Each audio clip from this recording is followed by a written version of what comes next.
So I was going down the road one day. I had a passenger in my vehicle, and I had both my kids in the back.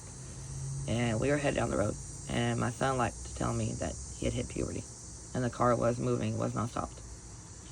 And at first, it shocked me. And I was like, wait a minute, this is what I wanted all my life for my kids. I'd already told them about me dancing, so it wasn't like they didn't know. I want open communication with my kids. I want my kids to know they were safe with me, no judgment, all of that. So, and I didn't shelter them as bad as I should have. No. Because when you shelter them, they go get curious and want to figure stuff out. And that's not what I wanted. So, my son tells me, I hit puberty, Mom. I was like, okay. And then he proceeds to tell me how big his puberty has gotten. Like, straight up. Hey, Mom, guess what? And then he proceeds to tell me how big his brother's puberty has gotten. I'm like, son, you ain't done with puberty yet, so it's going to get bigger, and neither are you. And then he says, well, Mom, I got hair on my armpit. I was like, yeah, you need to start wearing deodorant. He's like, I'm glad you gave us deodorant a long time ago. I was like, yeah, you're a good kid. But next he said, Mom, my brother's watching porn on his phone. I said, how do you know that? He said, because I watch it with him. I was like, I think it's time you need a phone, for one. And what kind of porn you watching? Girl on boy, girl on girl, boy on boy. And my son says, Mama, girl on boy. I was like, okay. And I said, so you're straight? Because my son has a very big heart. So he tends to overfeel sometimes. And when he loves unconditionally like me. So when he overfeels, it gets where he wants to hug everybody who he loves. I'm not mad about that.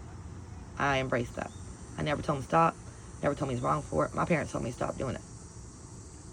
My parents told me that wasn't okay for me to go hug people unless we were saying bye. And even then, it was only certain people. Like, they didn't hug me most of the time. Like, they were really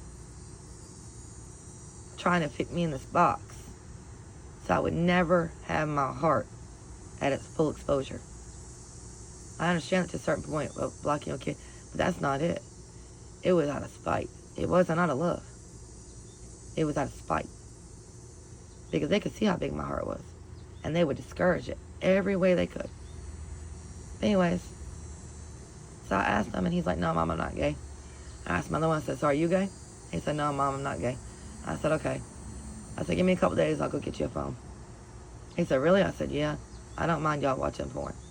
I said, but we need to sit down and have this conversation about the porn. I said, what do you mean, Mom? I said, what you see in porn, you don't treat women like. The woman you love, you never treat her like them. They do in porn. And they said, okay.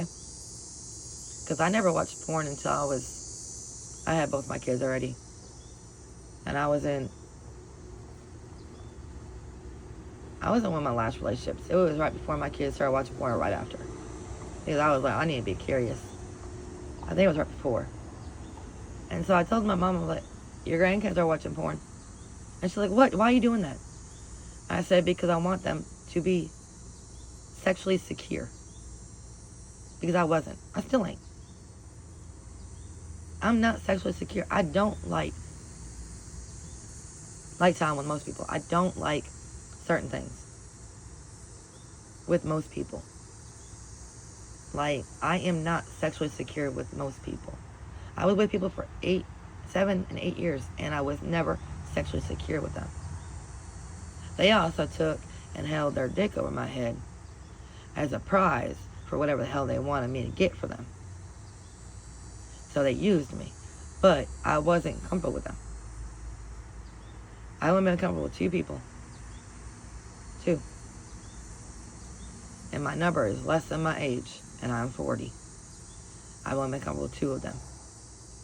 I don't have a high number. I don't just give my pussy to everybody. I don't. I cannot give my vagina to everybody. I'm not that way. I am very, very picky. I'm always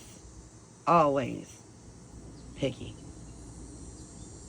So, like, I'd rather be in a long-term relationship and settle than be out here in the streets. messing with everybody. Or that's who I used to be anyways. Now I don't want to. Now I want the man who's going to actually pour into me the way I pour into him. But it ain't time yet. But when it is, oh, I'll be the happiest girl in the world. Because I ain't running him off this time. I don't know if I ever ran him off. I had one friend who would pour into me, and he died in a semi-accident. So, and I had other friends who would support me emotionally when I went through a lot of shit. And they're all dead.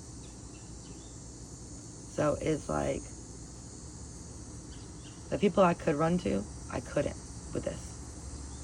I was on my own with all the healing and all the mess. All I could run to is God, the universe, the higher power, whatever you want to call it. But I was alone. I didn't have nobody around me to run to. Everybody I could run to was not available. Like, I done lost all my friends, quote unquote, that weren't really my friends. They used me until I started saying no, and then they abandoned me. Straight up. So, right now, I know who I am instead of who I was before I would settle.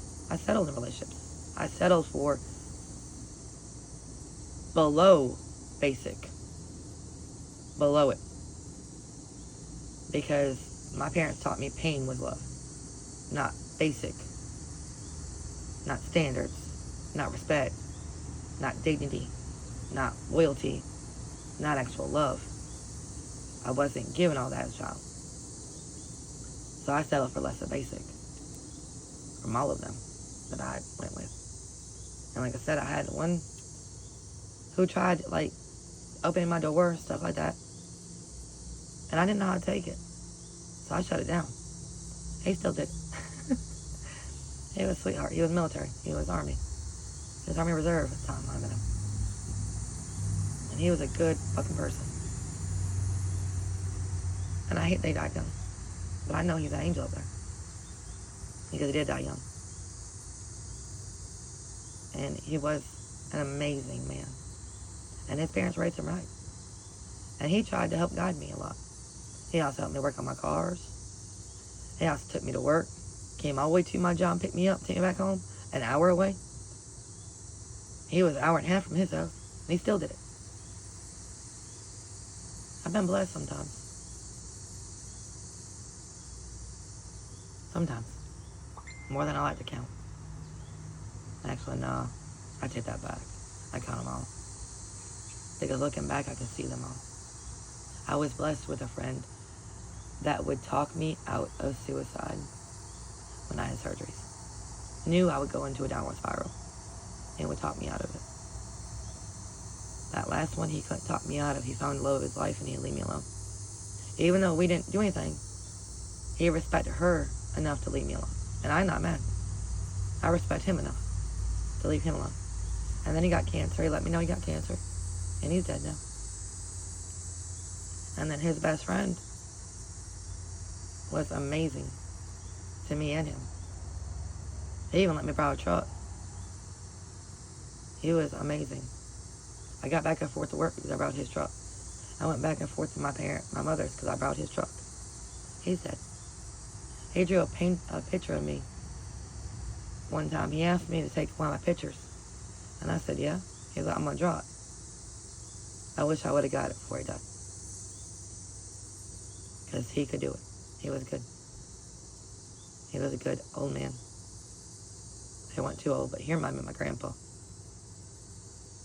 He dressed like my grandpa.